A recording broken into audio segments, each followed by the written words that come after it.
টেকনাফের বাহারছড়ার গহীন পাহাড়ে যৌথ অভিযান চালিয়ে পাচারের উদ্দেশ্যে বন্দী থাকা নারী ও শিশুসহ ৬৬ জনকে উদ্ধার করেছে কোস্টগার্ড ও নৌবাহিনী।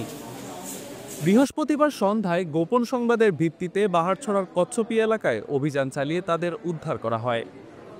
শুক্রবার সকালে টেকনাফের কেরুনতলী কোস্টগার্ড মিলনায়তনে station commander lieutenant Salauddin Rashid সংবাদ সম্মেলনে এ তথ্য জানান। তবে অভিযান চলাকালীন সময়ে যৌথ বাহিনীর উপস্থিতি টের পেয়ে পাচারকারীরা পালিয়ে যাওয়ায় কাউকে আটক করা সম্ভব হয়নি। নারী ও শিশুসহ বিপুল সংখ্যক ব্যক্তিকে টেকনাফের বাহারছড়ার গহীন পাহাড়ে বন্দী করে রাখা হয়েছে। প্রাপ্ত তথ্যের ভিত্তিতে গতকাল 18 সেপ্টেম্বর বাংলাদেশ কোস্টগার্ড ও নৌবাহিনী কর্তৃক একটি যৌথ অভিযান পরিচালনা করা হয়।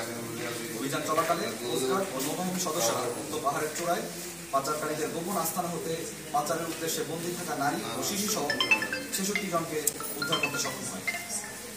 উদ্ধারকারীদের জিজ্ঞাসাবাদে জানা যায়, কয়েকটি সংঘবদ্ধ পাচারকারী চক্র বিদেশে উচ্চ বেতনের চাকরি, সুবিধাজনক কর্মসংস্থান, উন্নত জীবনযাপনের স্বপ্ন, অল্প খরচে বিদেশ যাত্রা এবং বিনা অর্থে প্রেরণ করে পরবর্তীতে কর্মস্থলের কাজের মাধ্যমে খরচ পরিশোধের সুযোগের প্রলোভন দেখিয়ে টেকনাফ সহ দেশের বিভিন্ন এলাকা হতে বাংলাদেশি ও রোহিঙ্গা নাগরিকদের মালয়েশিয়া গমনে উদ্বুদ্ধ করে টেকনাফের গহীন পাহাড়ে গোপন আস্তানায় জিম্মি করে রাখা হয়েছিল।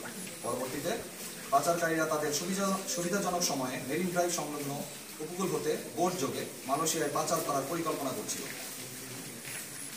তারা আরও জানায় যে পাচারকারীরা তাদের আটকে রেখে নির্যাতনের মাধ্যমে মুক্তিপণ আদায় করার চেষ্টা করছিল। অভিযান চলাকালীন যৌথ বাহিনীর উপস্থিতি টের পেয়ে পাচারকারীরা পালিয়ে যাওয়ায় কাউকে আটক করা সম্ভব হয়নি। তাদের আটকের নিমিত্তে নৌবাহিনী ও কোস্টগার্ডের গোয়েন্দা নজরদারি ও অভিযান চলমান রয়েছে।